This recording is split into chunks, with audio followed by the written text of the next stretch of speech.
Welcome in today, everyone. Today looks a little different than what you're used to, right? It's a little more reedy. You're probably wondering, well, Grim, this is not ASMR. You're not in your ASMR uniform. Where is your uniform? But today I wanted to do something a little special. So, if you would forgive me and being a little remiss,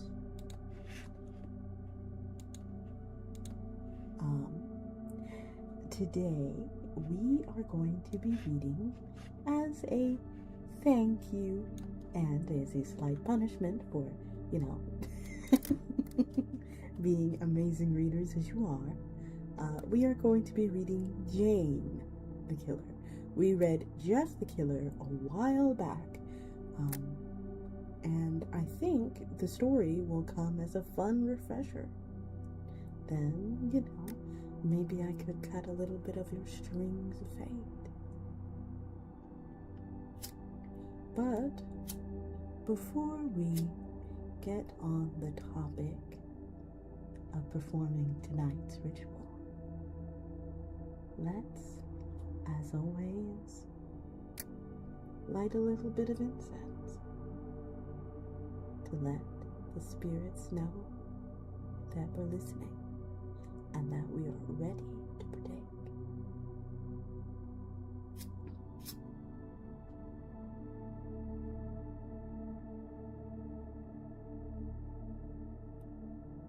Tonight's incense is cinnamon and apple.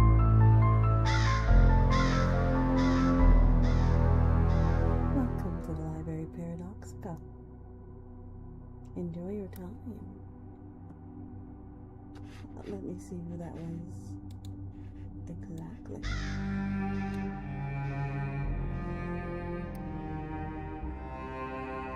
Welcome, Toffee the Lion. Welcome.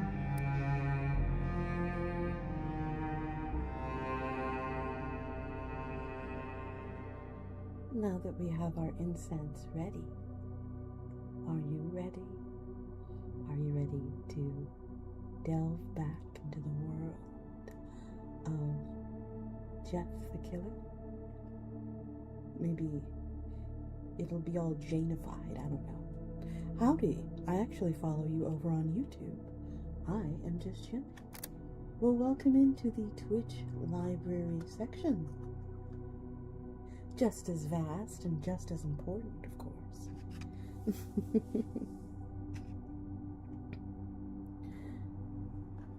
I think I should have one of those slightly edited scripts from the Dreamscape video done for tomorrow. But we'll see. I had to do a lot today.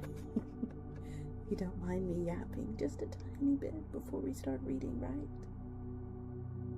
Also, if I didn't say so earlier, thank you for coming in. It's always great to see people from YouTube. It makes my undead heart do a little bit of fluttering. But, yes, I did so much today. It was, in addition to being rainy, hello, welcome in. It is always lovely to see you. In addition to it being incredibly rainy, I had to prepare a cake, and I, for some reason, got my mother's birthday wrong. It was amazing. I mean, I got it wrong by like a day, and initially I was correct, but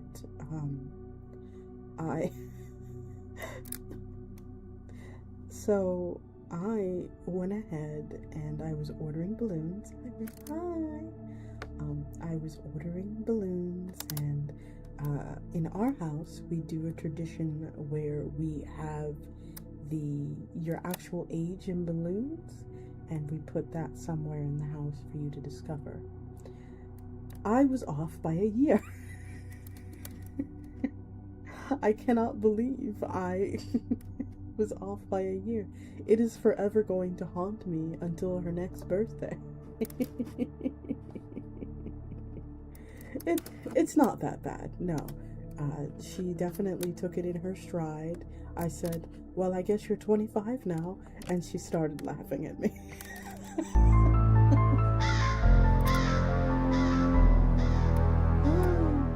Welcome in, Talk of the Cat. Enjoy your library card. Welcome to the realm of the readers. Toph sent me here. Welcome. Welcome in. Now that you're here, well, I came to a town a full year early for a friend's wedding because they gave me the wrong year. Oh no. I would be so upset. Did they offer to fly you back? I feel so bad. Oh my goodness.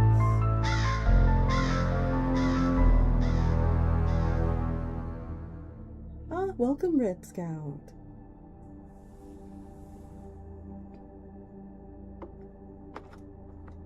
My scout isn't great. I was definitely a medic player when I did play.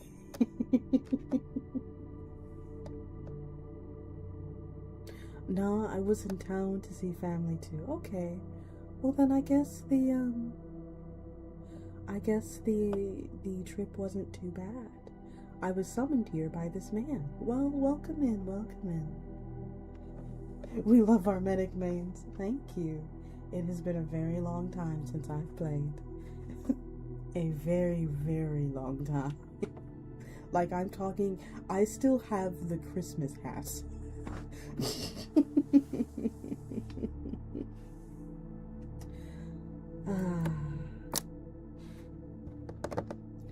That being said, that's insane. Yeah, it has been a very long time.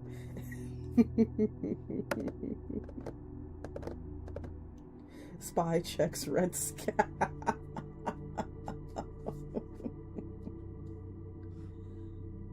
All right.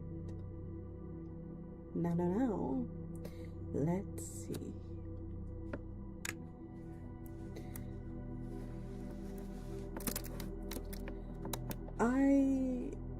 I really bounced off of it when I was playing, so I honestly don't think it's the game for me, but I would love to watch you all play. I remember, okay. I know today is an ASMR day, and so I'm keeping my voice a little low, but in a similar vein of game, do you all remember the Left 4 Dead player? Because for a while, I used to be very into watching Left 4 Dead competitive. I used to watch it all the time. It was so much fun to me. I loved it when the survivors were able to escape. And I really liked it when they even played Infected. I loved that. I loved Left 4 Dead. I loved Left 4 Dead competitive. There was this one content creator that would, what on earth happened to the alert? I have no idea. Welcome in, Gelderon.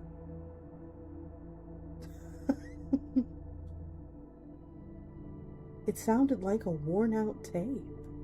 Oh wow.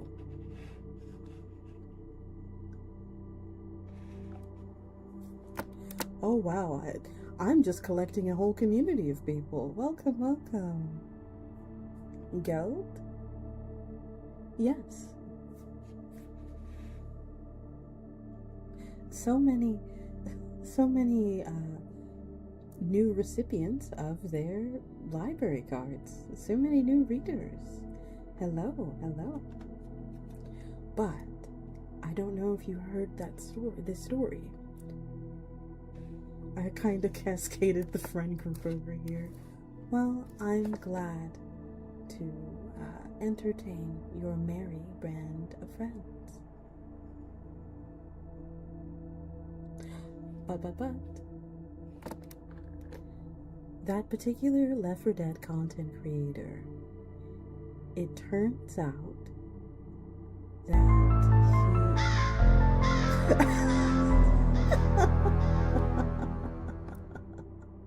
oh, hello, welcome in. Is that Orion Vex 7? Welcome. I trust my/his judgment.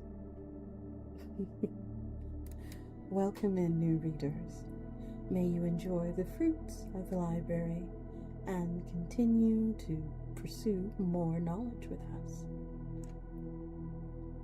Enough of me prattling. I'm sure you want to get to the story,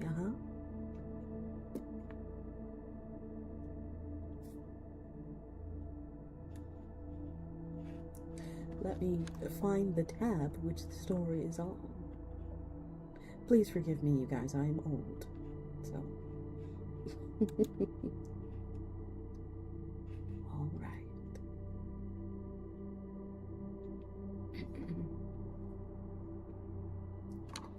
So, this is Jane the Killer, and this is by Lady Mary Evangeline.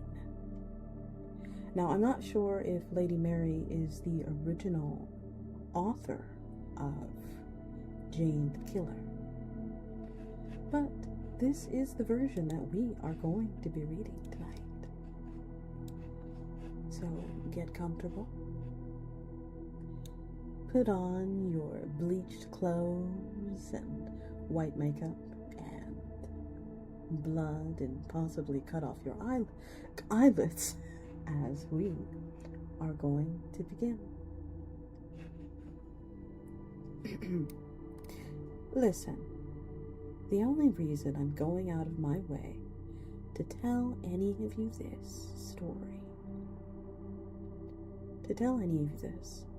is because the story Jane the Killer is starting to proceed.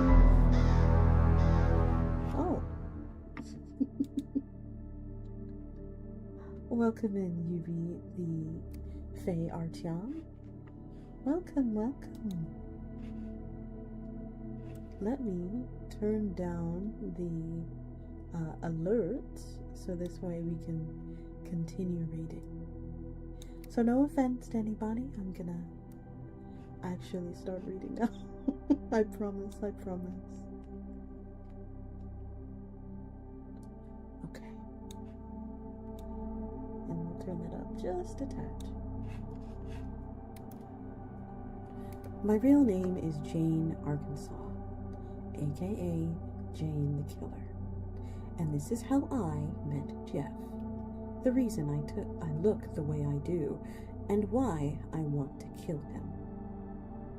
When I heard that a new family had moved in across the street, I wasn't that surprised. It was a nice neighborhood, and the house was relatively cheap considering where it was. I guess it was about 13 to 14. I was about 13 to 14 when everything went to hell. I never really talked to Jeff when he moved in. To be frank, I never talked to him until that night. But it's too soon to talk about that now. My first impression of Jeff was that he was a good kid. Probably got nice grades, rarely got into fights. Maybe even a cool guy if he opened up to someone. His brother Lou seemed like he put the family first by the way he sat with his brother on the sidewalk. Of course, I was just guessing at the time and didn't really put much thought into my analysis because I was getting ready for school when I looked out the window and I was running late, which was unusual for me at the time in my life because I was hardly ever late for anything, especially school. I wasn't surprised when I saw Randy and his stooges go up to Jeff and Lou on that stupid skateboard of his. Randy was nothing but a bully. He always picked on anyone who was smaller than him. He was the reason my parents drove me to school instead of letting me take the bus like everyone else. Everyone had their lunch money or some kind of cash given to Randy and his goons because of some toll that he demanded from everyone. We all knew Randy's group had knives and threatened to use them on us if we ever told anyone about the money he took from the other kids on the block. Everyone, except the new kids they were trying to intimidate. Like the rest of us. When I saw Randy talking to them through the window, I just looked away. It was a wussy thing to do, but I had better things to do than watch another kid hand over his money to Randy. But curiosity got the better of me, and I looked up for a few seconds. What I saw left me speechless. Jeff was standing now, and it looked like Randy had already had what he wanted. Just sit down, I thought. Don't be stupid. Then I saw Jeff punch Randy in the face and break his wrists. Oh my God, I whispered, and then I yelled, "You idiot!" My parents ran down the stairs and asked what happened. Then they looked outside and saw what was going on. Jeff had already cut the skinny guy. I think his name was Keith. And he went down screaming. Troy only went down with a single punch. Since my house was across the street from where Jeff and his brother were sitting, from the front of the house having big windows, we saw the whole thing. Or at least I did. My parents came in after the part where Randy stole their wallets, so they didn't know the whole truth. It was disturbing watching Jeff fight. He was enjoying himself too much. I felt a knot in my stomach, like something was happening that shouldn't be, and from the look on Lou's face, Jeff didn't do this kind of thing often. Next thing I know, I hear sirens, and the new kids bolted out of there. The cops came around with the bus driver to check on the victims. It seems they were going to be all right. You know, considering the amount of crap kicked out of them. Since my parents' policy was no cops, ever since my dad got framed by a narco cop when he wanted to draw the attention off himself when the police were investigating the case of the missing coke. It ended with my dad quitting the force. So when we heard sirens, we went into the backyard, got into the car, and left. I'm trying not to laugh, guys. I really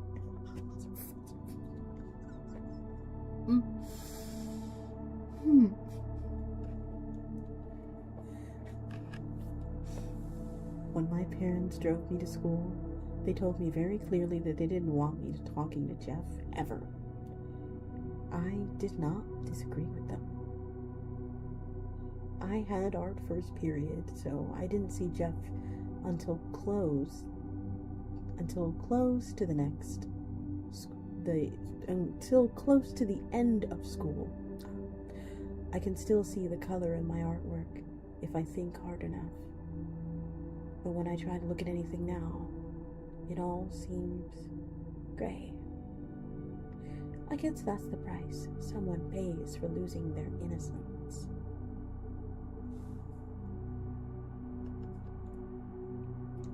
I didn't see Jeff until the final period of the day.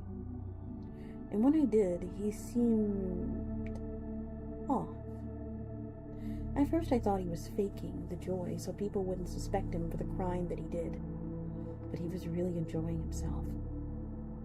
It wasn't because he was excited to be at school. I could tell that much from him. The smile he wore looked sadistic to me. It was the smile of a madman. The second that bell rang, I bolted out of those doors as fast as I could. Nobody knew what Jeff really was. A freak.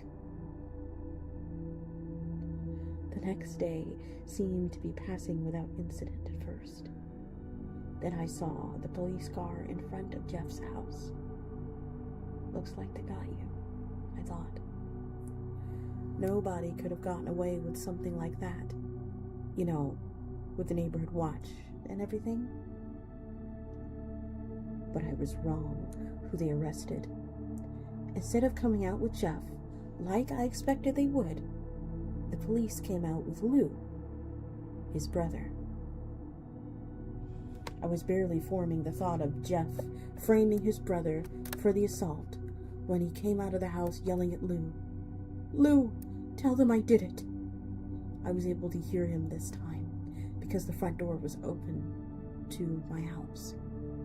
I couldn't really hear what Lou said in reply to Jeff's outburst, but it was definitely not what Jeff wanted to hear.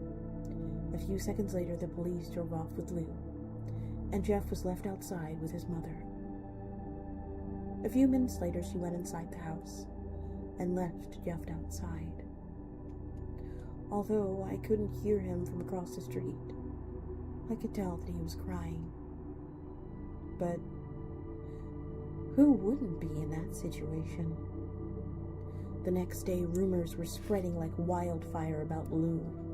It took so long for the rumors to get started because everyone was afraid to talk about Randy getting his ass handed to him. When it was revealed that he wouldn't be coming back to school for a few days, everyone decided to take advantage of the fact and enjoy it as much as possible. And lots of random bullshit started popping up. I heard Lou cut off Keith's arm. Oh yeah? Well, I heard that Lou hit Troy so hard in the stomach that he roughed up blood. That's nothing. I heard that he punched Randy so hard in the nose that it came out the back of his head. And etc., etc., etc. Personally, I didn't want anything to do with Jeff or his brother. But he just looked so alone and upset that I had to do something.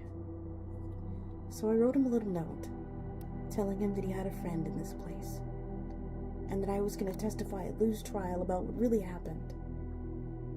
I left the note at his desk, signed with the letter J before class started, then left the room. When I came back, Jeff was at his desk, and the note was gone. Saturday rolled around, and I was at home while my parents were at work. The kid next door was having a birthday party. At the time, I left my window open because I wanted a nice breeze in my room. Excuse me. While I did my homework. But the kids were getting so loud that I decided to close my window. I was about to close it. Crows, you say? Always. Welcome in.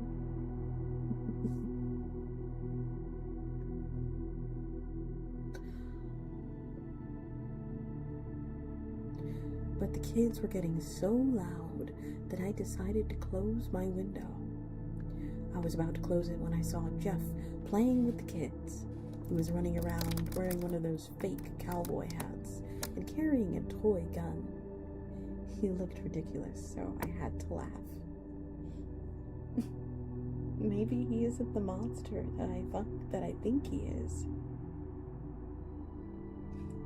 I thought, ashamed of myself for suspecting that he could have been one. As I was closing the window, I saw Randy, Keith, and Troy jump over the fence on their skateboards to where Jeff was. Not again, I say to the open window. I saw Randy and Jeff exchange small talk, but I couldn't hear what they said over the sound of the kids yelling and screaming. Then Randy rushed at Jeff and tackled him. I was about to grab the phone and dial 911 when I heard Troy and Keith shout, "No one interrupts, or guts will fly." I looked out the window again and saw that they both had matching guns in their hands. I couldn't have called for help then without endangering the lives of others. I couldn't have called 911 anyway. The batteries in my phone was dead.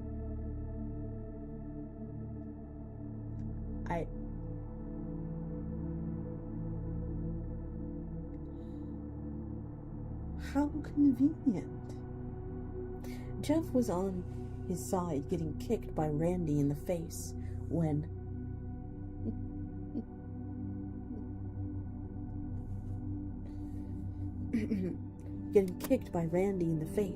he grabbed his foot and twisted it. Randy fell over, and Jeff tried to walk back into the house when Troy grabbed him by the collar and threw him towards the house. I heard glass breaking, and I knew that they were going to kill him. "Randy, you asshat!" I screamed at him, but he couldn't hear me over the sound of kids screaming. I couldn't wait anymore. I ran into my parents' bedroom and searched for my dad's cell phone, hoping that he forgot it at home. My heart was pounding in my chest, knowing that the longer it took for me to get help, the higher chances of someone getting killed was. I finally found the phone under the bed. I wasted no time punching the numbers. 911, hello. I need help. There's an emergency going on next door. Some guys jumped the fence and are beating up someone. They've got guns. You need to hurry, please. Okay, miss. I need you to tell me the address, and I'll send help right away. I quickly tell her my address and the address of the house next door. Please hurry. It's okay. Just stay on the line. Bang, bang, bang. I hear loud gunshots come from next door. I yelped and dropped the phone until it landed on the ground and broke. I then ran to my bedroom window to try and figure out what was going on, but no sooner had I poked my head out of the window, I heard the whoosh of a fire and the screaming. I'm gonna make Jeff scream like that again when I find him. The only thing I can compare it to is the death cry of an animal. It was, at the time for me, horrifying. But now, it sounds like music to me, and there is nothing I want to hear more in the world than him screaming. Same, sis.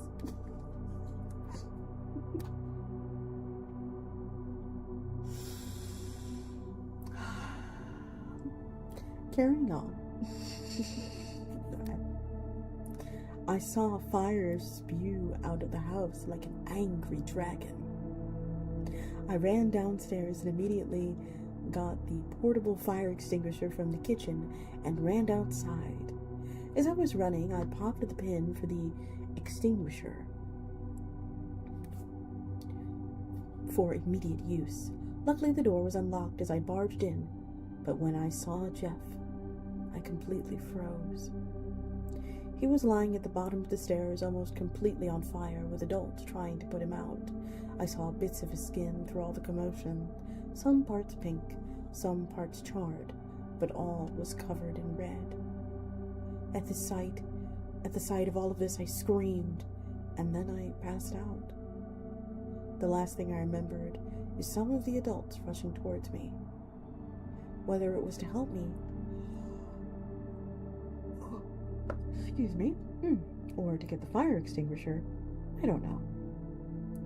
When I came to, I was in a hospital bed, wearing one of those gowns that a patient wears. A nurse came in a few moments later. She had long brown hair in a bun hidden under her hat. She looked like she didn't want to be there. I asked her what happened. All I know is you were brought in with a few of the other kids because you fell and hit your head on a fire extinguisher," she said, annoyed. "A fire extinguisher?" I reached up my hand and touched my head. I felt the bandages and a large bump the size of an orange. And then I remembered Jeff. One of the guys that came in here with me. The one with the burns. Is he gonna be alright?" She sighed. "Listen. There was 2 boys that were brought in with you that had burns. And no, I'm not letting you see him just because he's your boyfriend." "Oh, looks like we've got 2 minutes to relax. Are you all enjoying the story? Are you all enjoying your Jane the Killer?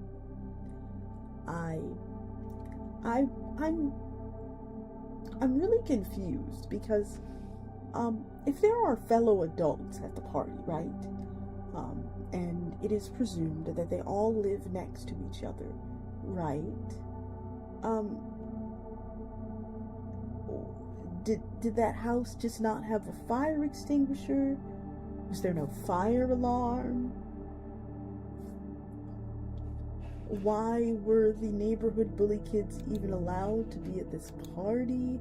I mean, obviously, yes, they hopped the fence, but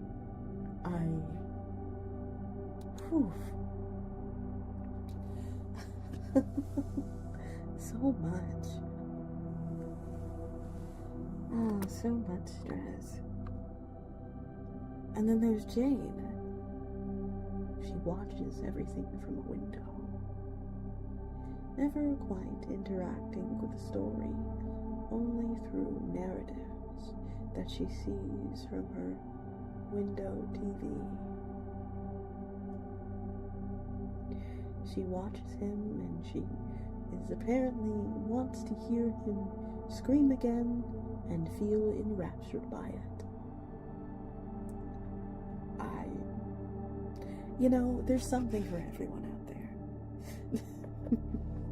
Obviously, we don't know why Jane wants to kill this person, but I hope it's a pretty good reason. Wanting someone to die is not an easy task. Let me tell you a little tale while we wait for everyone to return from the ads. Once upon a time, there was an old witch doctor. They sold potions in the swamp. Now this beautiful man, he waltzed right into the swamp, and he knocked on the old witch doctor's door. He rapped on it, and the old witch doctor came clobbering out.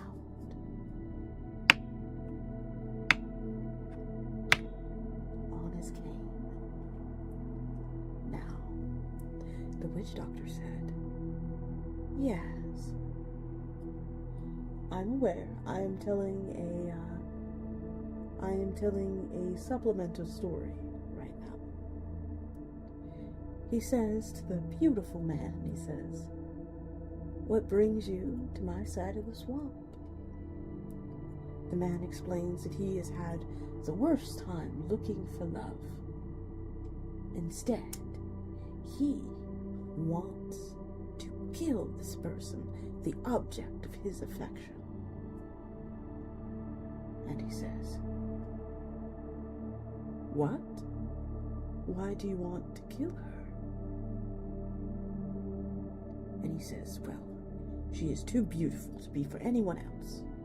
I must have her all to myself forever." And the witch doctor looks at him, puzzled, and says, "You don't need me for that. You could just stab her, or you could have her taken away. You don't need me." I was halfway snoozed, haha. Well, that means it's working.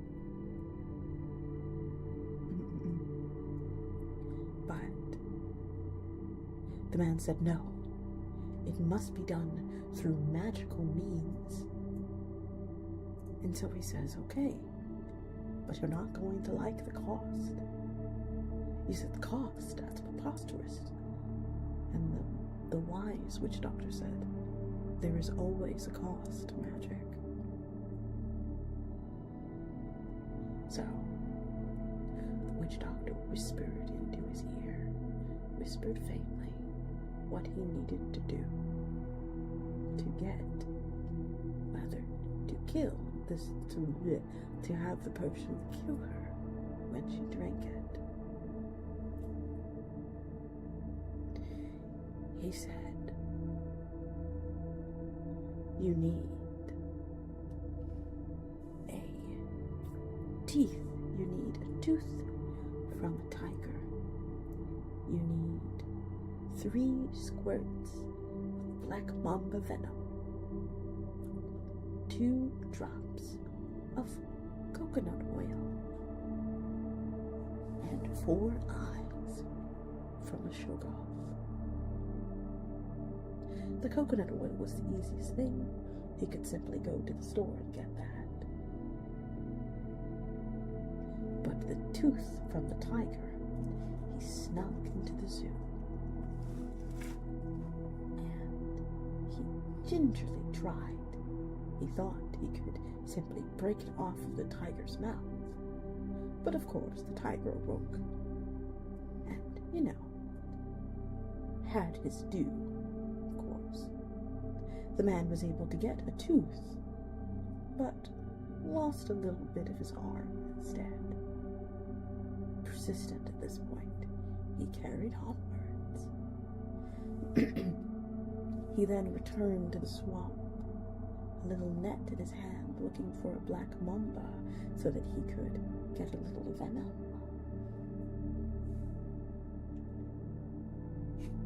He found one, suspiciously, waiting for him. Now, he tried to wring it out like a little hand towel, and of course, it bit his other arm, and his hand seized and rotted and fell. Finally, he went looking for a shoggoth. Now, for those in the know, for those who don't know where to look for a shoggoth, I will tell you. You go to the highest point in a thunderstorm, and you wait under a tree that makes a lot of noise. And slowly but surely, shoggoth will appear. Little creatures, rather little, relative, but creatures with lots of eyes will appear, waiting for you.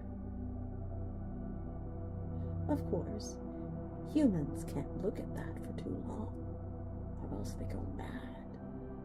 So with the remaining bit of his sanity, he was able to get the rest of the eyes that he needed. Returning to the man, half dead, barely alive. Returning to the witch doctor, he presented all the ingredients. Witch doctor smiled and said, "Oh, you're still alive? I thought the tiger would have killed you." Oh. What happened to my screen? Hello? My poor screen, what happened? Oh no.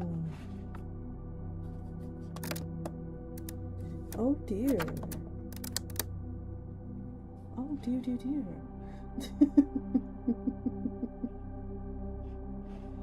My screen. Oh no.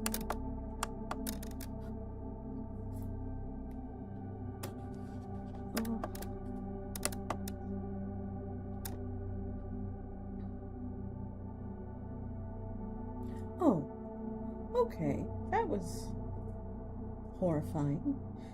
It looked like my screen just burnt out randomly. It might be time for me to get a new monitor. Alright, let's continue our Jane the Killer story, shall we? That is what you came here for, right? Not for my mad rambling.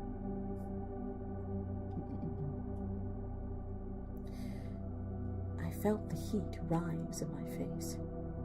He isn't my boyfriend. I'm just worried about him.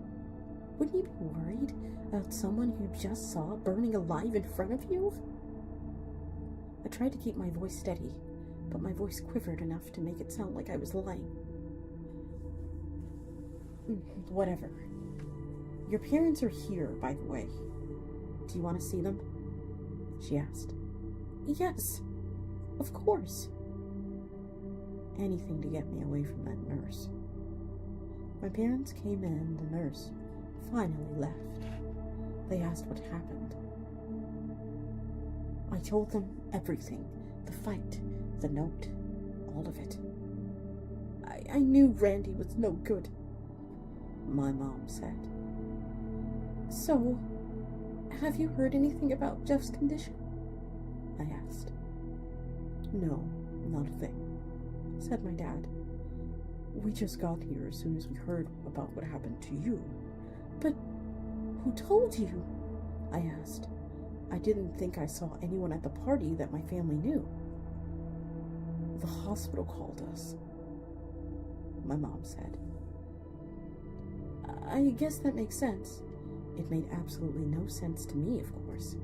How would someone be able to identify me without me having any form of identification? I looked in the doorway and saw a man and woman staring at me. My parents followed my gaze and saw them too. Excuse me, but is this Jane Arkansas's room? The woman asked. Yes, my mother answered. Who are you? I'm Margaret, and this is Peter, my husband. She gestured to the man beside her. We're Jeff's parents. I sat up in my bed. I'm Isabel, and this is my husband Greg, and our daughter, Jane. Mom gestured to me. So you're the girl who ran in with the fire extinguisher? Yes, I replied quietly, embarrassed. Is your son all right? He came just out of surgery a few hours ago. The doctors say he'll be just fine. I relaxed at the thought. That's good, I said. Listen, I know what happened to Jeff and Lou on their first day of school. And then I told Jeff's parents what really happened to Randy and his crew. We didn't know Jeff was capable of something like this, Peter said. I'm willing to testify that Lou didn't beat up anyone, and that Jeff only beat up Randy and his gang in self-defense. No need, said Margaret. Lou is being released from jail after what happened to those boys. Good, I said. We came by to say thank you for helping our son, Jane. It warms my heart to see selfless people in your generation. I blushed. I didn't do anything anyone wouldn't have done in my situation. I looked down. I'm not a hero. Nonsense, Margaret said. The least we could do is invite you over to our place for dinner when Jeff gets out of the hospital. I looked at my mom and dad. It would be an honor, my mom said. That's settled. We'll call you as soon as Jeff gets out of the hospital. We said our goodbyes, and then they left. About 2 days later, I was allowed to be released from the hospital. During that time, I was no contact with Jeff or his family, but I heard that Lou was released from jail, and Jeff's wounds were healing. When I got back to school, I became the center of attention, more or less. Because I was the only one in school, only one who saw what happened at the party. But the other people I told about what happened were my friends, Danny, Marcy, and Erica. I didn't know what to tell them, so I told them what I saw. It sounds like Jeff got his ass handed to him, said Danny. She had raven black hair with sapphire blue eyes. She was usually the most level-headed of us all. Well, at least he went down fighting. I heard he took down those idiots. He took those idiots to the hospital with him. Erica snickered. She always dressed like she was from the 80s or something. Long, thigh-high, rainbow-colored socks with hair to match, and always wearing some kind of backpack with her.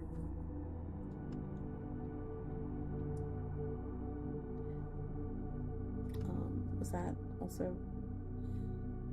He also took Jane to the hospital. Maybe she was trying to beat him up too.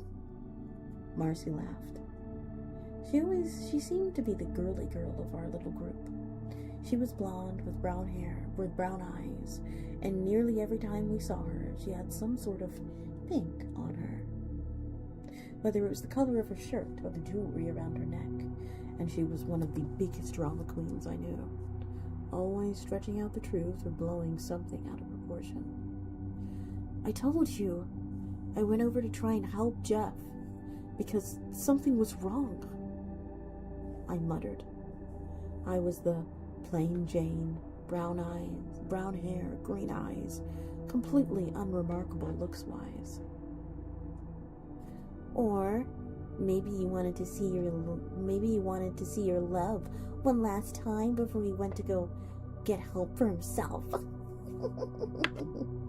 Marcy said in her dramatic voice. I just looked at her with my eyes the size of dinner plates. What? You can't deny it, Jane Arkansas. You have a crush on Jeff. Every blood cell in my body decided to migrate to my face at once when she said that. What? No! I just wanted to help him. That's all. Liar.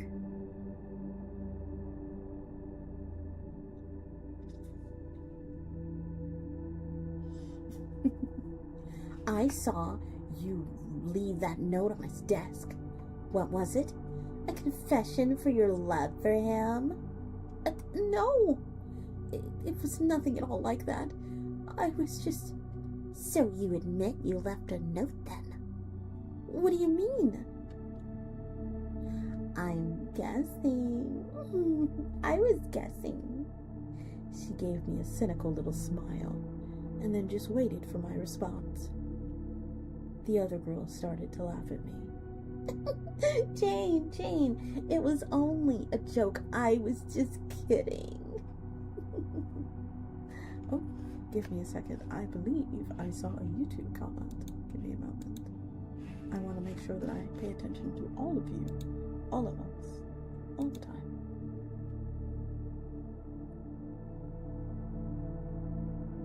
Oh, lovely grimoire, lost in lore, a spellbook beauty, rarely born, with wicked tales and ties. For hair, she makes the story quite unfair. What a lovely day for a good witchy read. Thank you. Oh, I love poetry.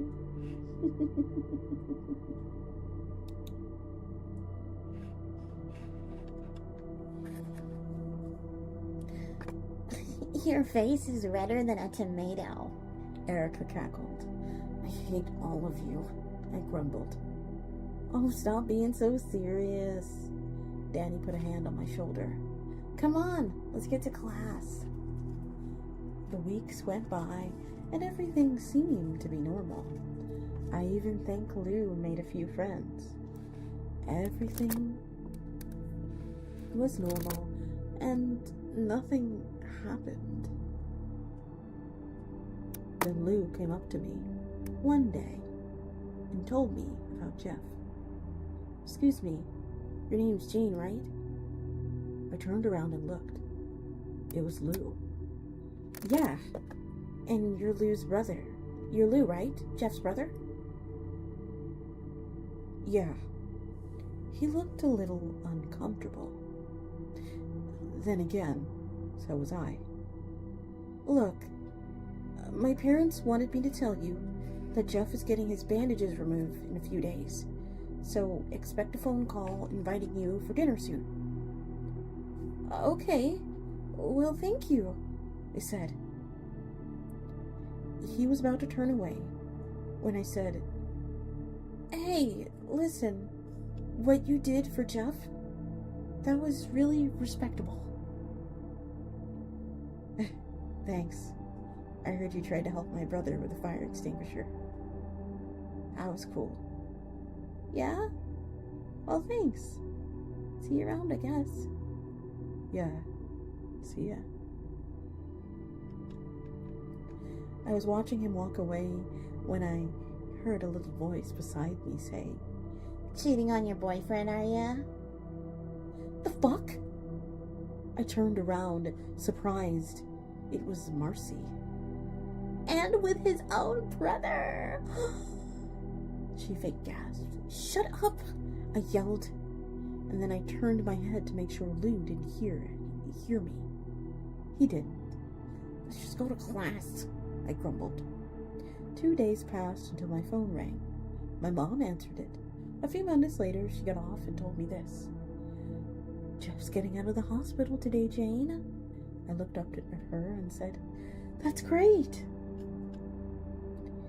It looks like we'll be having that free dinner in a few days. She chuckled. A few hours passed and I heard a car pull into a driveway across the street. I looked out the window and saw Jeff's car in front of its house. Jeff's home, I thought. I decided to watch out of curiosity to see what he'd look like. Dear God, how wrong I was. His dad got out, then his mom, then Lou. But what I expected Jeff to look like couldn't be farther from what I saw. He had long black hair down to his shoulders, white leathery skin, and that smile. That smile was the smile I saw when he was in class after he beat up Randy, Keith, and Troy. But Jeff looked right at me. Into my eyes, I could feel those soulless, sadistic eyes burn right through my soul. I still shake from the memory, even now, as I type this. He seemed to be looking at me for hours with that smile.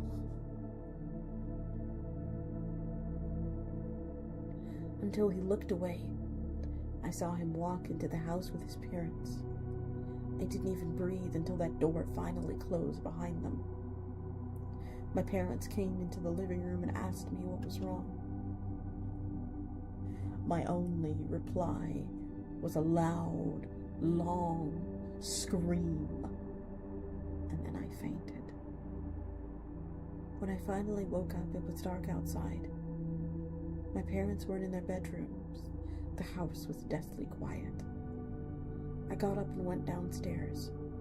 I was wearing a long nightgown that I wasn't wearing before I fainted. I went downstairs to the kitchen. The lights were on, which was unusual.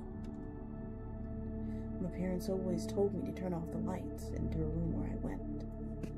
There was a note on the table. I picked it up. Scrawled on the paper was this: Aren't you coming to dinner? Your friends are here too.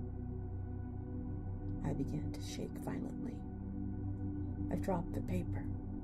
I went to the living room and looked out. The lights were on in Jeff's house. I knew I had to go there, but I was terrified out of my mind. I shook my head and looked again, and I saw Jeff leaning against the window in his house, staring at me with a knife in his hand, tapping it against the window.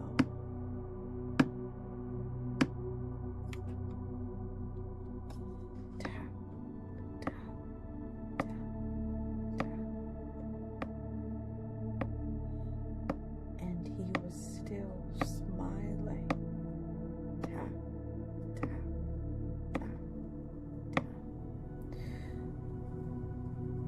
started stepping back from the window, never taking my eyes off him. Then I turned away and ran from the window in the kitchen. When I peeked out the kitchen to look out the window, all I saw was a smear of red on the window. I turned around and looked at the kitchen. Everything seemed to be in its place, even the knives. I grabbed one and held on tight. Then I found the phone and tried to dial 911, but the phone line was disconnected. I had no idea where Dad's cell phone was, or even if it was fixed. I didn't want to go upstairs to find it. I didn't want to get stabbed in the back while I was looking for it. And if I went to ask for one of the neighbors for help, Jeff could kill or hurt whoever he had captive. So there was only one choice. Go to find Jeff alone. I clutched onto the knife tighter and went to the front door, put on my shoes, and went outside. My hand lingered on the doorknob as I stepped outside, but I knew what I had to do. I let go of the doorknob and marched across the street to Jeff's house. As I got closer to the front door of his house, I began to slow down. My knees began to shake, palms began to sweat, and I started to breathe faster and shallower. Before I knew it, I was standing completely still on the front doorstep, panting like a dog. I manned up, grabbed the doorknob, squeezed my eyes shut, and jerked it open. I stood there in the doorway, the knife in my right hand and the doorknob on my left, too terrified to open my eyes, until I heard a voice say, Looks like you made it. I'm glad you did, my friend." I opened my eyes and then screamed.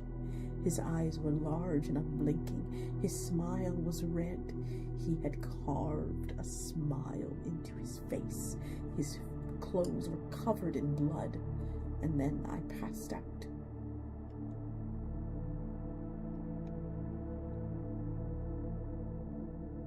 When I woke up, I was at a dining room table.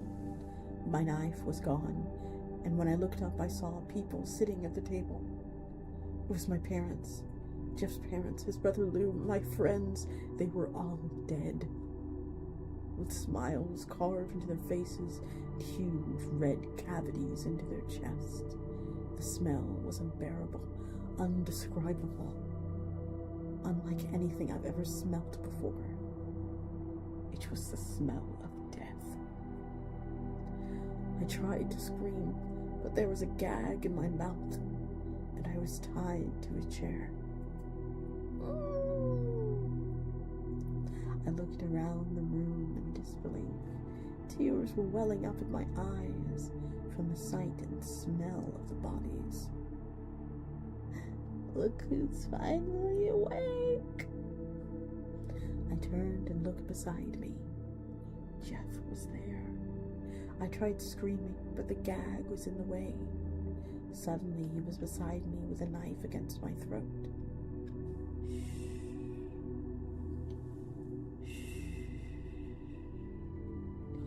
"It's not polite to scream at friends." He began sliding the blade across my face, constantly tracing invisible lines at the corners of my mouth, up my cheeks in a large, grinning smile. I shivered as he did this. When I turned away from him, he grabbed the back of my head and forced me to look at the scene at the table. "Now, don't be rude. You're insulting everyone by not looking at their pretty faces." I looked back at the table, looking at everyone with their faces carved into smiles and some of their chests still bleeding fresh blood. Hot tears began running down my face as I began to sob. "Oh, what's wrong?" Jeff purred. "Are you upset that you don't look as beautiful as them?" I looked at him, trying to understand what I said, but I looked away when I saw his face again and looked back at the table. "Don't worry. I'll make you look beautiful too. What do you say?" He then slid the knife under the gag and cut it off. I spat the gag out and looked at him straight in the eyes, trying to hold his gaze.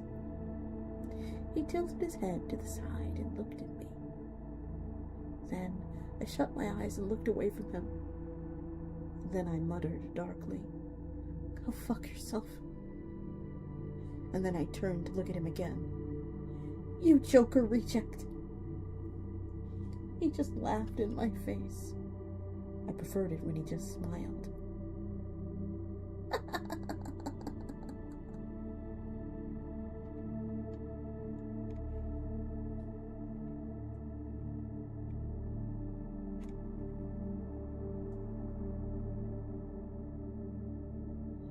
Okay. I think that's the story.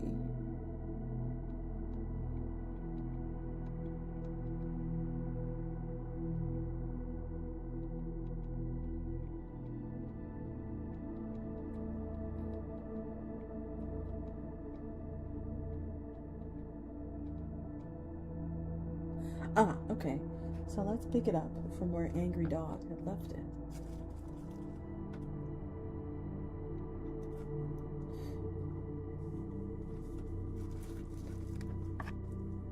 You're even funnier than I thought.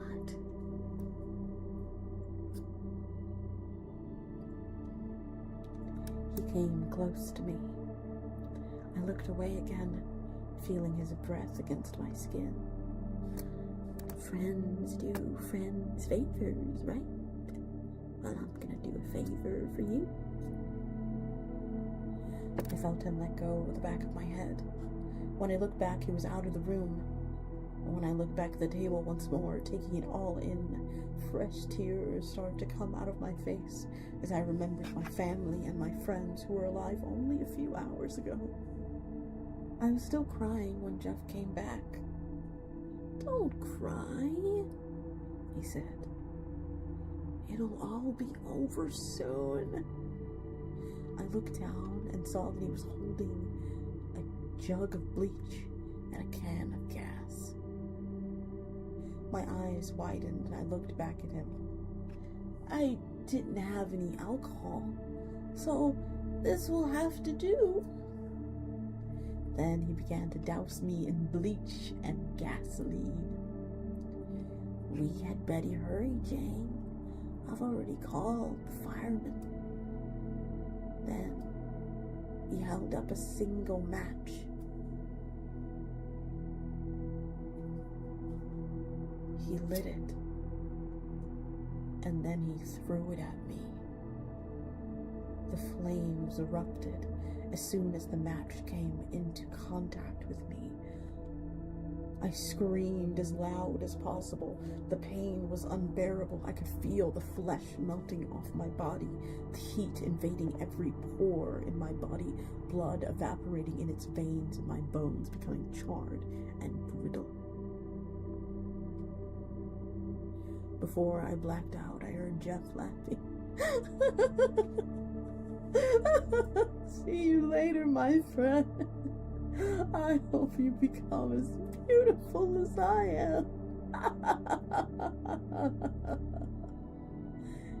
Then everything went black.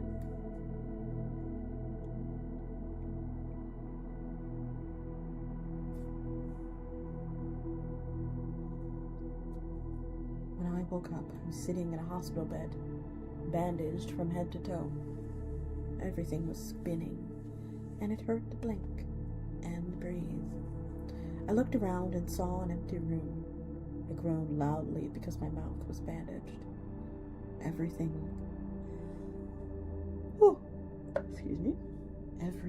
hurt. A nurse came in a few minutes later. "Jane, can you hear me?" I looked towards her. The room started spinning even more. "Jane, I'm your nurse, Jackie. I don't know how to say this, but your family died in the fire. I'm sorry." My tears started falling down my face again. I sobbed. "No, honey, don't cry. won't be able to breathe if you do. I couldn't stop. Jane, I'm gonna give you something to help you calm down, alright? I felt something run into my bloodstream. Then I fell asleep again. When I woke up again, I could move more and more, and my body wasn't as bandaged as it was when I first woke up. I looked around and I saw that my room had flowers. Some were fresh, some were dying. I tried to get up, but a nurse came in and put me back down. Easy, Jane. You've been asleep for a while. Try to take it easy. I tried to speak, but my voice came out rough and sandpapery. How long was I asleep? Almost 2 weeks. You were put in a medically induced coma in order for your body to heal. I'm the same nurse that saw you the first time you woke up. Give me a mirror, I said. Jane, I don't think that's what. Get me a mirror. I felt the handle of the mirror get slipped into my hand. When I looked into the mirror, I dropped it onto the floor. The shattering didn't compare to the shattering of my realization. My skin was leathery and brown. I didn't have a single hair on my head, and the skin around my eyes were saggy. I looked almost as bad as Jeff.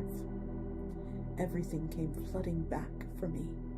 I began to cry harder than I ever had before. The nurse was hugging me, but it didn't do much to help. At the height of my sobbing, I was surprised that no one came to check up on me. By the time I was done, I could barely speak. Looks like the ads are coming. What a mysterious turn of events. Are you all enjoying the story? Are you all loving this tale of woe and Jeffness?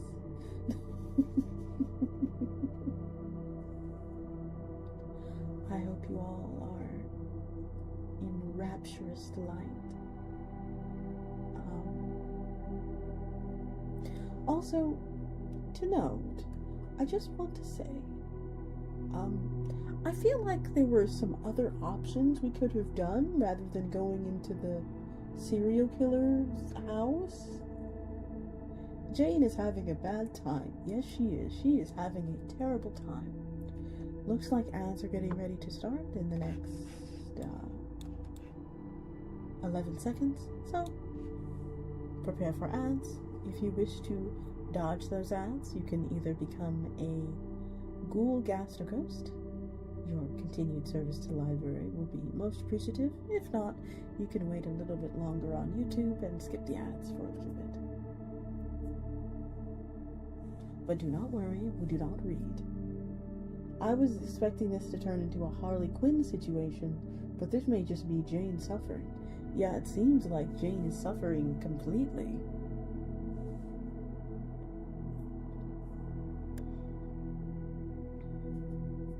It also kind of seems like she liked his brother. But I remember in the original Jeff the Killer story, what was it? In the original Jeff the Killer story, the brother was able to escape. The brother wasn't hurt. Oh, excuse me. I'm a very yawny girl.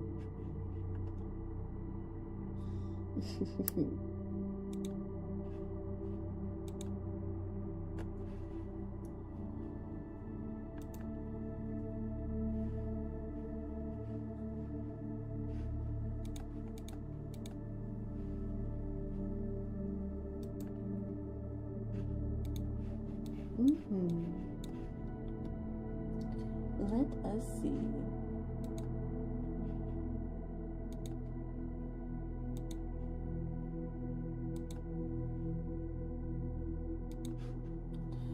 There we are.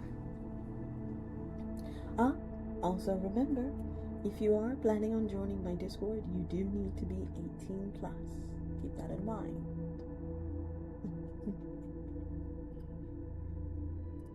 So, if you join my Discord, I am going to assume that you are 18 years or older. I'm an old lady. I don't need to be hanging around kids. And the library Paradoxica can't really support children. You can ignore the little Victorian ghost children. That was from, well, when Victorian children were alive. Yeah, there's a reason why we don't allow children anymore. That being said, oh my goodness. This is a very interesting retelling of the story, though.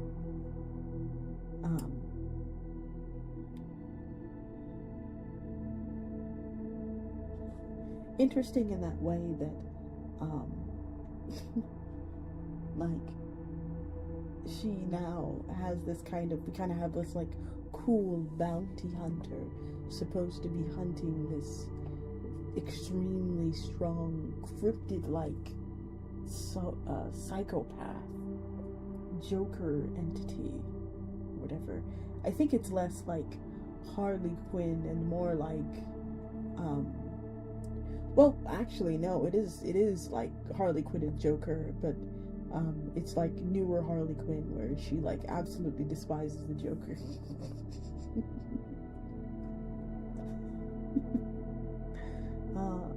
Do you know that there are people that I remember that when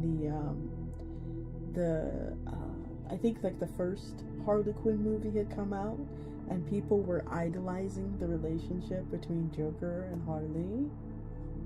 Oh my goodness. I remember having to sit there and explain, he's a terrible person. He is a psychopath. I had to explain this to 3 different people. He is a bad person. You do not want to be like the Joker. And frankly, you don't really want to be like Harleen either.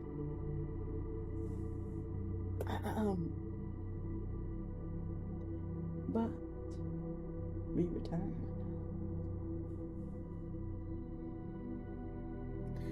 Someone came into the doorway.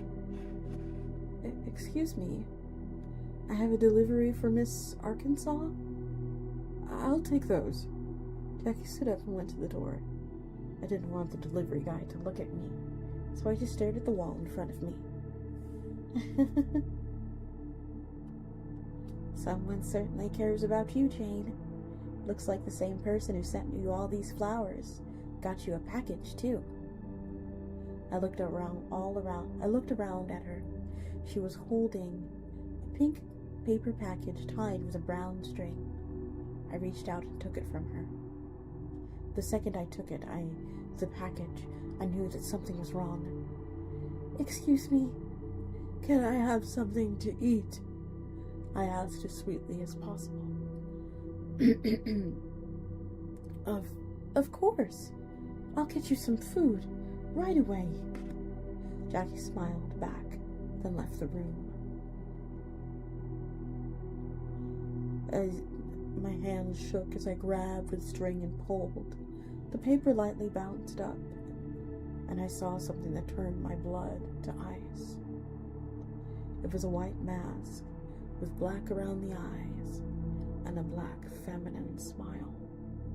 It also had black lace covering the eye holes of the mask, so even though someone couldn't see my eyes, I could see them. There was also a long black dress with a turtleneck, black gloves, and a black wig with beautiful curls. Along with all of these things was a bouquet of black roses and a sharp black knife, a sharp kitchen knife. Attached to the mask there was also a note. Jane, I'm so sorry. I messed up with trying making you beautiful. So, I gave you a mask that will let you seem beautiful until you get better. Also, you forgot your knife. I thought you would want that.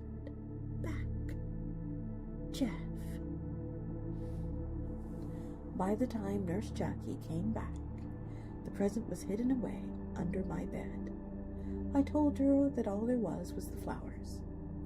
She seemed to be disgusted by them, so she threw them out. I thanked her for that. At night, when everyone was asleep or had gone home, I snuck out.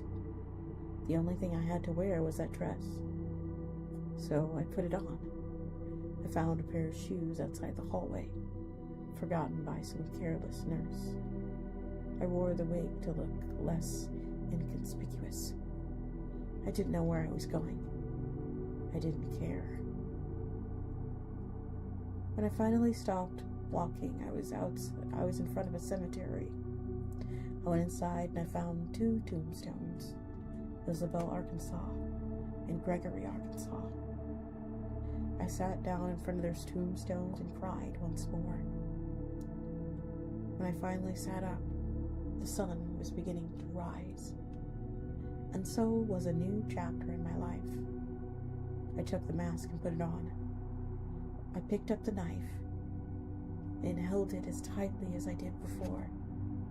Then I turned around and looked at the rising sun, and on that day, I swore revenge against Jeff the Killer, and donned my new name, Jane Everlasting. For I want to be the only thing more everlasting for Jeff than his madness to be his death. And ever since that day, I've been trying to find Jeff and kill him. Hunting him like he's the animal that he is. I will find you, Jeff, and I will kill you. As for the photo that's been popping up of me saying, "Don't go to sleep. You won't wake up," that pretty much explains what I want to do to Jeff.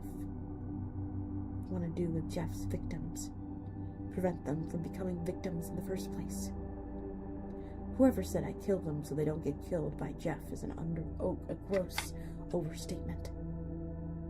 So this is my story. Whether you accept it as fact is not for me to decide. Now, if you'll excuse me, the sun is going down, and the hunt is beginning once more.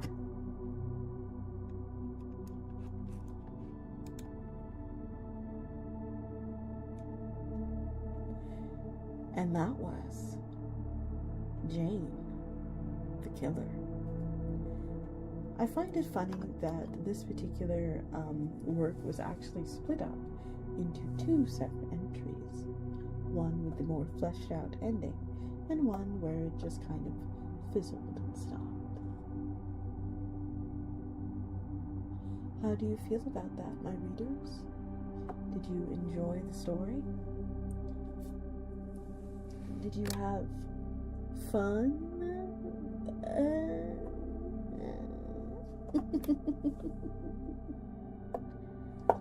Was it a hooting, hollering good time? I liked it when Jeff Jeffed all over the place. And then Jane did a lot of crying, and it was very sad.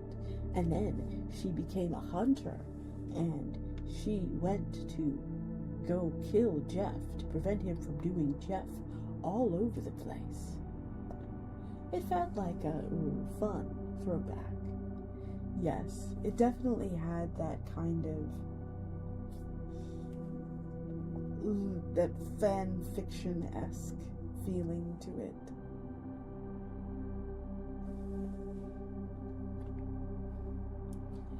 As soon as her friends were introduced, I was like, he's going to kill them, isn't he? And then he did. It was loud, huh? Did you want to hear a little bit? Maybe you want a little bit of soothing. Here, listen to this.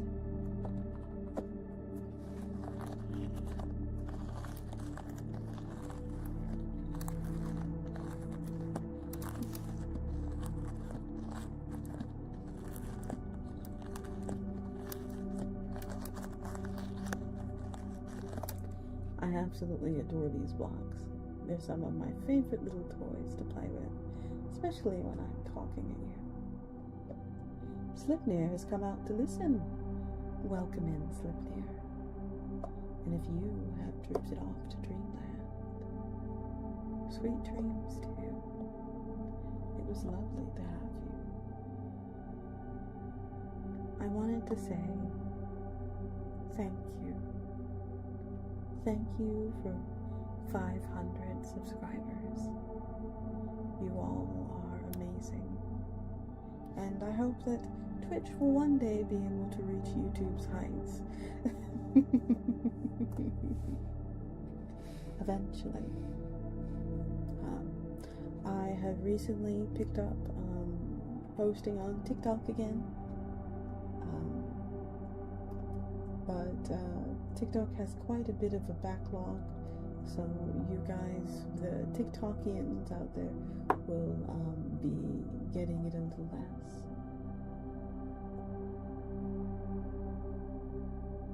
I just realized that my boys are fastly approaching 10, and Jormungandr is actually there already. Oh, they need a birthday party. How do you throw a snake birthday party? Can they even... I don't think they can eat cake, right? They can't eat that. Maybe you could stick a little fake candle in... Maybe you could stick a candle in, like, a rodent. Yeah, a rodent. A little rat or something. I think that would be cute.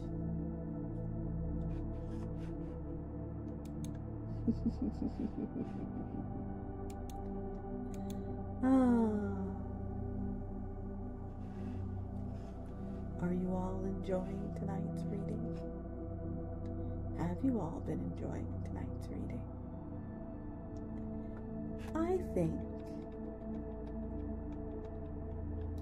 I don't think I want to read Smile Dog, per se. I think we could read one more. Oh no, we've already read The Rake.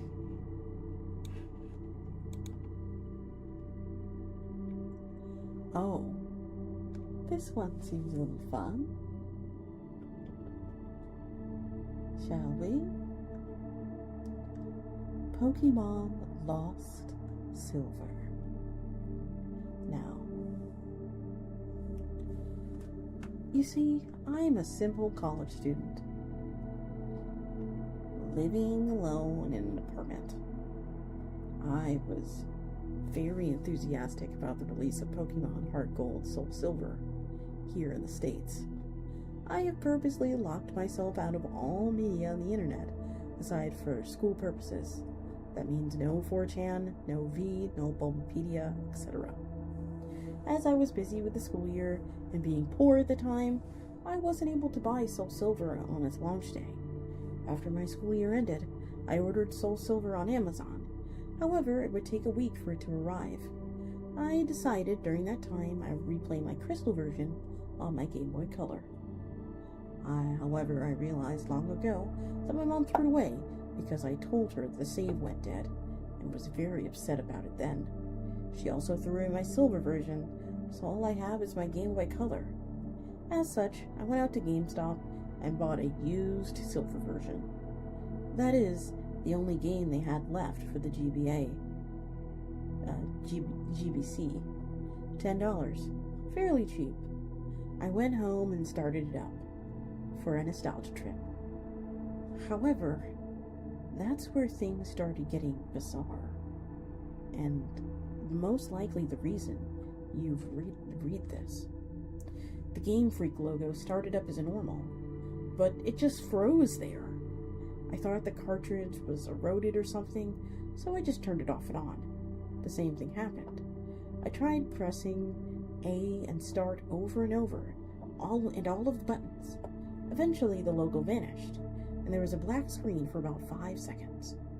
Suddenly, rather than going to its usual menu screen, I was already in the game, in a previous save file, which was odd, because I was expecting all of the cards to have been wiped by the poor battery. Either way, I wasn't complaining. as I would have chosen the continue option to see what the previous guy did. First off, I checked his trainer information. His name was just blank. He didn't have much originality. I checked his profile, and apparently he had 999 hours and 99 minutes put into the game, with all 16 badges and is that 9,099 $99 and all 251 Pokemon on the Pokédex.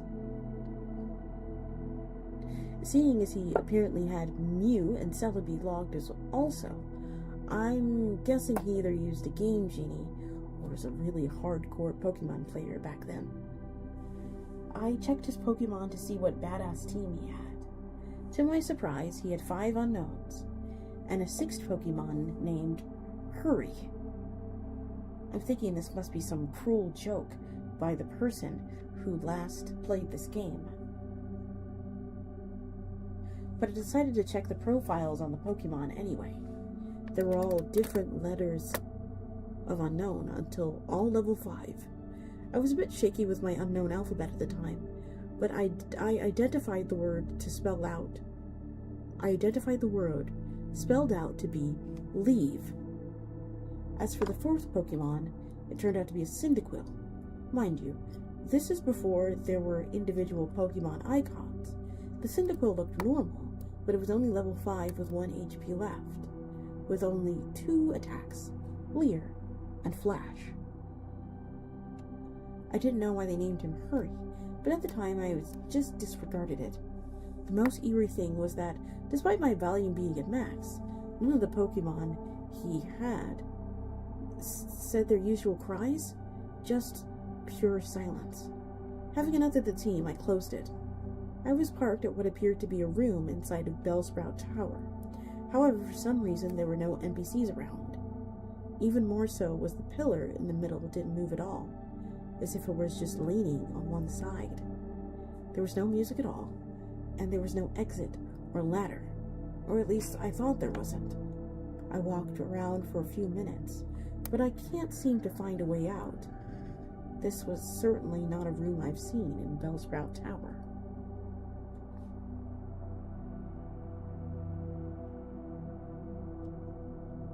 I tried checking my items for an escape rope, but the bag was completely empty. There wasn't any wild Pokemon either. Finally, I managed to find a ladder, which turned out to be behind the pillar. The screen turned black, and the music finally started to play. I felt I had a sudden chill as I recognized the melody to be the theme you hear when you listen to the radio at the Alpha Rush ruins where the unknown are at. I immediately realized that this wasn't a loading transition, rather I was in a dark room and would need to use flash. Before I took care of that though, I immediately checked my Pokegear to check the radio to do something more pleasant, but it turns out there was no radio card, or even phone, nor time cards. There was only a map, which Gold, from earlier, I'll call him Gold from now on, was just walking in the midst of black. I recalled that Cyndaquil had Flash, so I turned off my Pokegear and made Cyndaquil use Flash. I didn't see messages saying Hurry has used Flash or anything.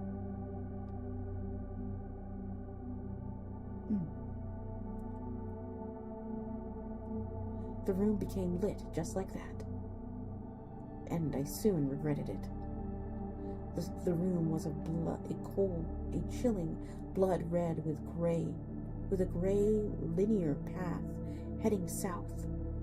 The ladder I used to go up and down was not there at all. Oh my god, this is the second time this week. I've just been notified. Didn't see it. That's okay. Please don't beat yourself up about that. Thank you for coming in. I appreciate it.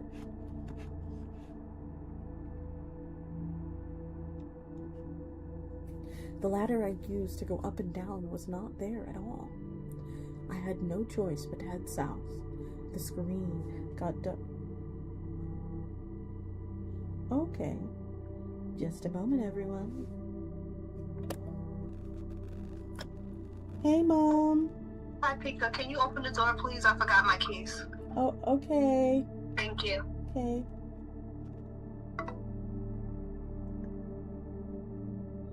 Just a moment, you guys. I will be right back.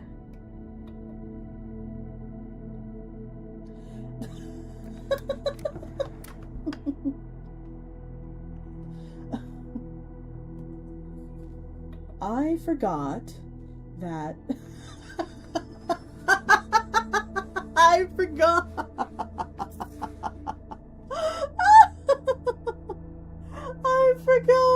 I forgot that's the wrong thing. No, she is not becoming a VTuber. No, you all need to behave.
Hello.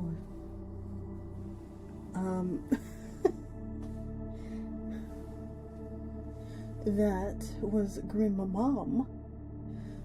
She was just coming back from her birthday.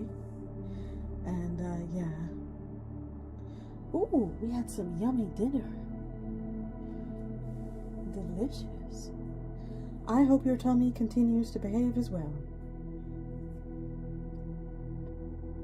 I've also, happy her birthday. Happy birthday, Grim Mom. I will certainly let her know. Oh, and oh yeah, that's right, you said Wendy's. Wendy's. I think I want a slushie. Next up is Popeyes. Popeyes chicken strips.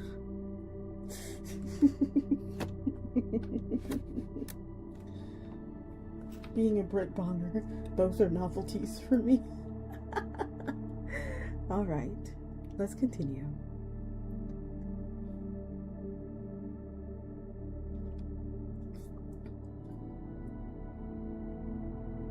The ladder I used to go up and down was not there at all. I had no choice but to head south. The screen got darker every 20 steps I made, until I finally made it to the end, which appeared to be a sign. I read the sign, which said, "Turn back now." Suddenly, I was asked to answer yes or no, but there was no question, so I chose yes. I don't know what it was asking, and the screen went black again, making a ladder climbed sound. The unknown radio stopped, and in a few seconds was replaced with not so as creepy pokey flute radio music. I was in another dark room, but I held my breath and used flash again. Suddenly, it said that Hurry has fainted, which was odd, since I recall there was no status conditions like poison on him. I clearly wasn't in a battle. I checked my Pokemon quickly, and suddenly he's no longer in my party. In fact, after a bit of investigating, none of my Pokemon are there. Instead replaced by level 10 unknown. I did the same thing as before, and spelled out the unknown. My then team of unknowns spelled, he died. Either way, after that creepy change, the room was lit to reveal myself in a very small room that appeared to only be 4 squares big. The walls of that room were gray bricks, as if something inside, if I was in something inside that was hollowed out. Outside that room appeared to be a bunch of graves similar to the ones in Pokemon Red and Blue. I walked around that small room and pressed A, but nothing happened. I've already concluded that this was clearly a hacked game and some sadistic fuck sold it to GameStop. However, my curiosity kept me going. I checked the trainer profile again, only to find that the sprite of Gold was missing his arms. He also seemed less smug, but rather seemed more sad and empty in a way that I do not know how to describe. For some reason, it also said he had 24 badges, which was clearly impossible. After a few minutes of aimlessly wandering, my character suddenly spun and did the escape rope spinning animation. But instead of flying up, though, my character spun downward slowly, as if sinking. After that screen, the music stopped. After finally landing, the overworld sprite of Gold is colored differently now. Instead of the usual red color he dons, he's apparently completely white now, including his skin. It was as if he came straight from the colorless Game Boy games, placed into a colored background of the Game Boy Color. I checked his profile, and now, while he's as white as his overworld sprite, he lost his legs, and had what appeared to be bloody tears from his eyes. It also said he had now 32 badges, which now starts to disturb me, as this change of numbers seems to represent something important. I also checked my Pokemon, which this time contains 5 unknowns and a level 100 Celebi without a nickname. The unknown this time are level 15 and spell out dying. I checked the Celebi's profile. It was a shiny Celebi, except there is only one half of the sprite. 1 leg, 1 arm, and 1 eye. It only has 1 attack. Perish Song. The area I was in itself was the Sprout Tower, with the immobile pillar as before, except everything is apparently red now. I walked north for what felt like forever. Eventually I encountered some generic men and women NPC. They were all lined up, side to side, facing long slanted pillar in the middle. They were also white, and nothing happens when I tried to speak to them. I kept going north, until eventually the pillar appears chopped off, with a transparent red in that spot. I went up to red without even pressing A, and I was suddenly engaged, and finally in a battle. The music starts again, which it sounds like the unknown radio music again, but played backwards. Gold's battle sprite matches his front one with the bloody eyes, white skin, lack of arms, while Red Sprite was the same as before in the Game Boy Color, except transparent. The text simply says, "Wants to battle," as if he had no name, and the both of us only have one Pokemon each, which is weird because I swore I had 6 unknowns. I had 6 with the unknowns. My shiny Celebi came out, and conveniently with a half a sprite for the back sprite also. The shiny noise and animation were different, as the sounds it made sounded like multiple screech attacks used consecutively. Red sent out a seemingly normally male Pikachu, except his is level 255, and his sprite seems sad and has tears in its eyes. Rather than the usual fight, item, Pokemon, and run menu, I was only given the option to use the attack. Since Celebi only has one, I chose it. Naturally, since the Pikachu was level 255, he went first. Pikachu used Curse, lowering its speed and increasing its other stats. I'm not even sure Pikachu could use Curse. Celebi uses Perish Song. In 3 turns, both Pokemons get KO'd. Not like I have a choice. At this point, I didn't even go back to the fight menu, as the battle just continued without me. Also to note, there were no animations for all of it for some reason. Pikachu used Flail, which didn't do much damage despite its level, and boost as his health was maxed. Celebi used Perish Song. Nothing happens, as it was already used.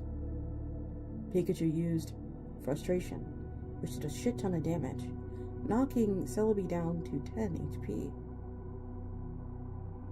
Celebi used Pain Split, which surprised me, as Celebi didn't even have that attack in the first place. Now, Celebi and Pikachu have about 150 HP. Pikachu used Mean Look. Not like that did anything. And as expected, the effects of Perish Song, my Celebi fainted.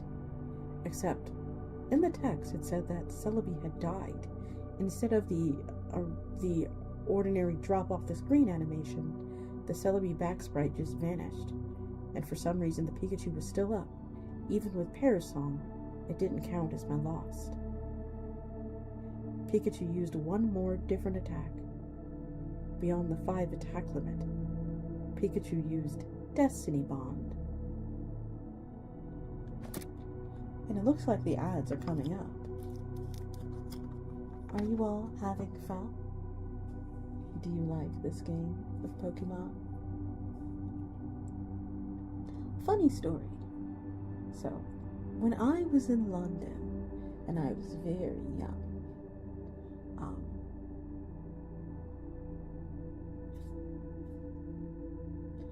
I had gotten, this was when the 3DS was popular, I had gotten a copy of Soul Silver when I was in like a pound shop, and I was so excited to play it.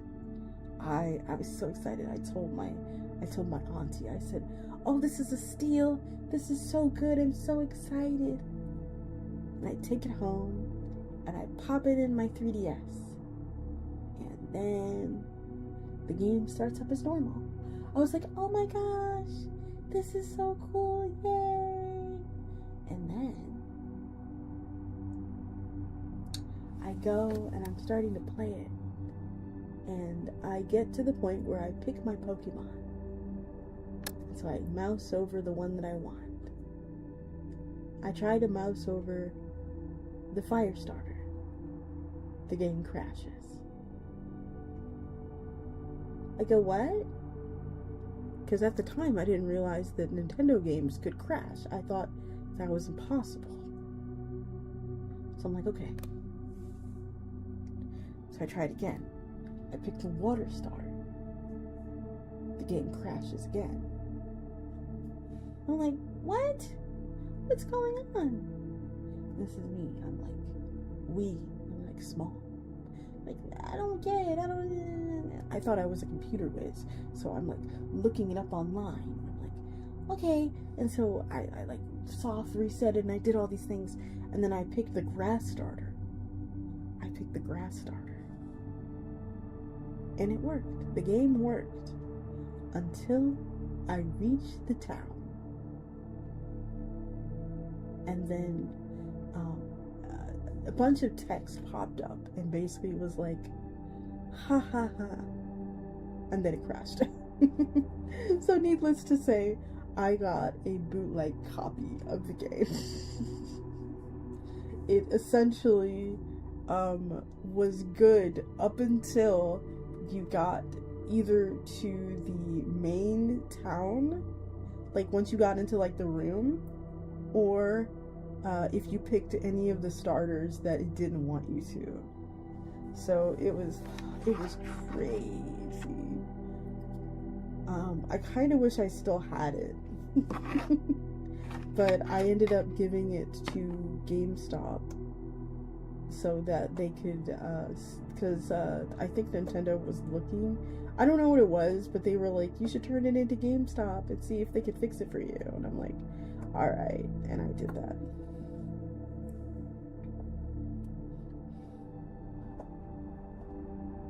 I had a bootleg copy of Crystal before it was officially out here. I knew it was bootleg because the translation was insane, but it felt super special to me. See, I would have enjoyed that. Like, I don't care about any of those things. I would have loved it anyway. Or, it might have been, the Pokemon were called elves? Oh my goodness. That's crazy. There was at least one fuck, I summon you.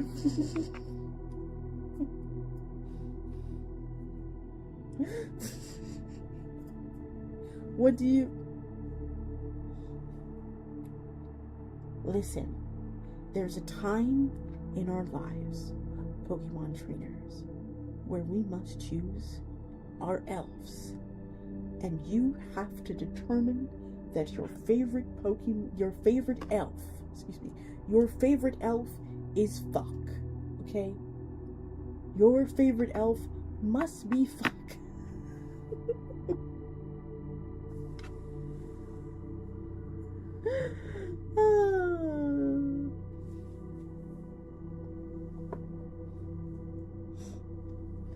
I imagine going like, hey, would you like to trade a fuck?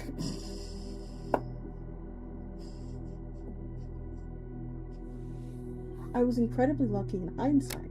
I somehow happened to have gold and silver, legitly this time, or really decent bootlegs, if not.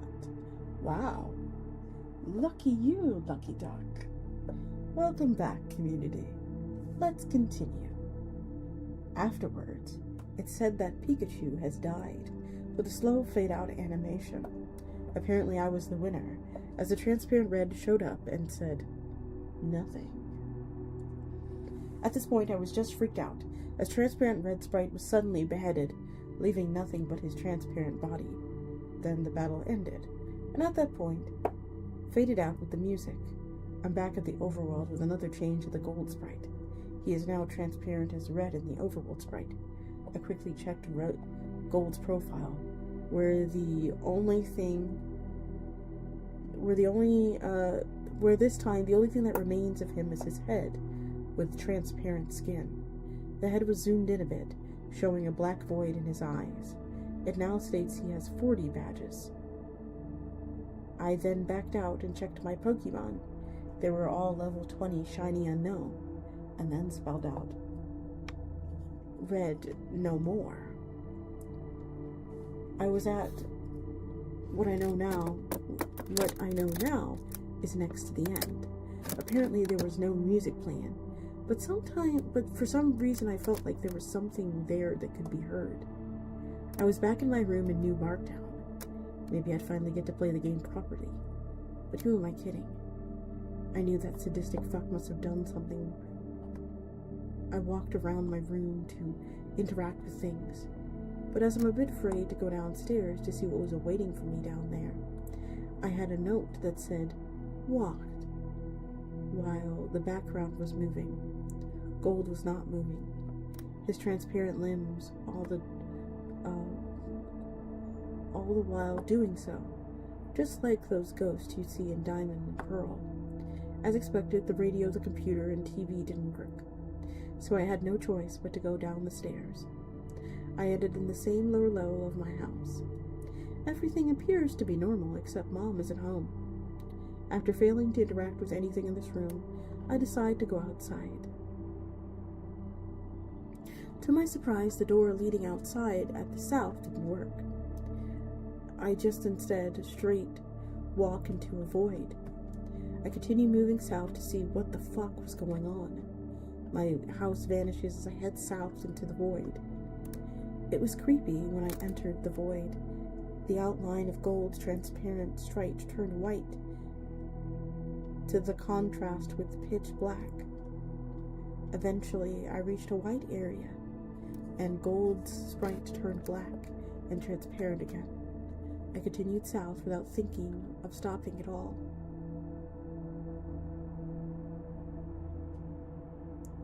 After a long trek south, I finally encountered something. It was Gold's regular sprite. I talked to it. He said, "Goodbye forever. ... Notably with a space between the forever and the ... and vanished. As that happened, it said, ? Use nightmare. At that point, I would not deny being possible. Gold did another escape rope animation, spinning slowly downwards like before. I'm now back in that small, hollowed-out room, surrounded by graves at least. Or at least I say I was back there, as there was no sprite anymore. I tried to walk around, but nothing moved, not even wall-bumping noises. I checked my trainer profile with absolutely no gold sprite left. It said I had 0 badges, and all the pictures of the Johto gym leaders at the bottom were replaced with skulls. I checked my Pokemon, which were all level 25 unknown. As expected, it spelled out a phrase that I dared to read. I'm dead. As I went back to the overworld, the room I was supposedly in was covered with the same blocks as the walls. And then I figured out that the room was when the final text said, R.I.P. ... The room was a big grave surrounded by other graves. Gold had already been dead. He died presumably a few years after he defeated Red. He was a young trainer who, despite his efforts in collecting so many badges and attempts at becoming a Pokemon master, was still unable to avoid the inevitable fate of death, and his efforts were eventually forgotten by the next generation. I was unable to escape from that text no matter what I pressed. I tried resetting the game, and the same thing happened, at which then I decided to give up on that horrible nightmare. After that experience, I will never look at the gimmick unknown the same way again. They say only the first generation have folk tales and legends, but the second generation has told me how unpleasant the truth can be. Eventually, I enjoyed Soul Silver immensely, but I still can't unthink what that rigged game has told me.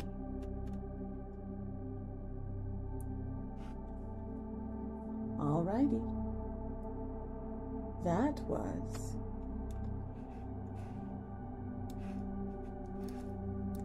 Lost Silver. Let me scroll up a bit because I believe I missed a couple of comments.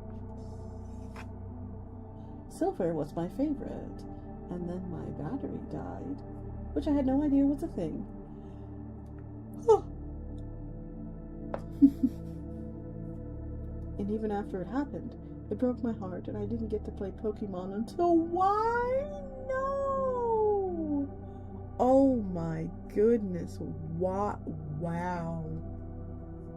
those things, I will say one thing about Nintendo consoles, right?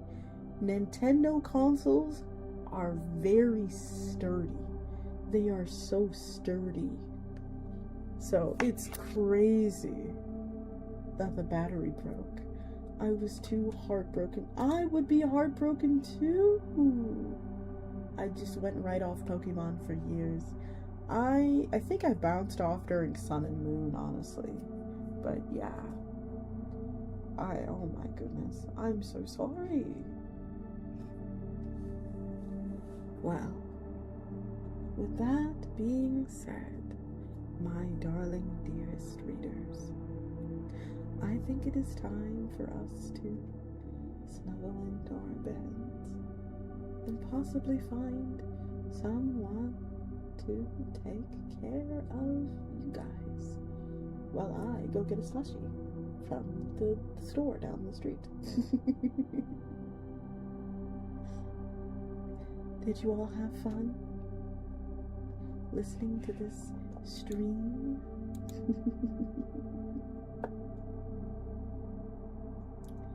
You all did amazing today. So let's find someone that, you know, is just as amazing as you. Great stream as always. Thank you.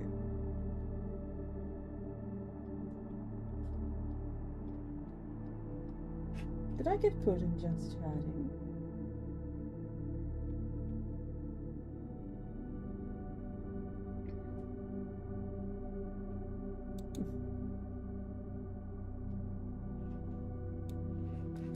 It looks like Luna is attempting to play Pokemon, which actually seems very appropriate.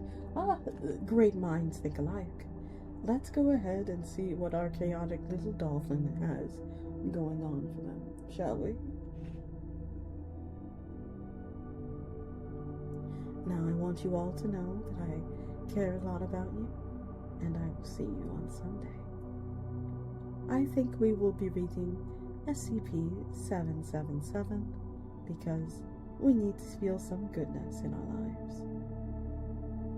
Tuck in, and remember, you represent me when you go on that raid, so you better behave or I will come for you.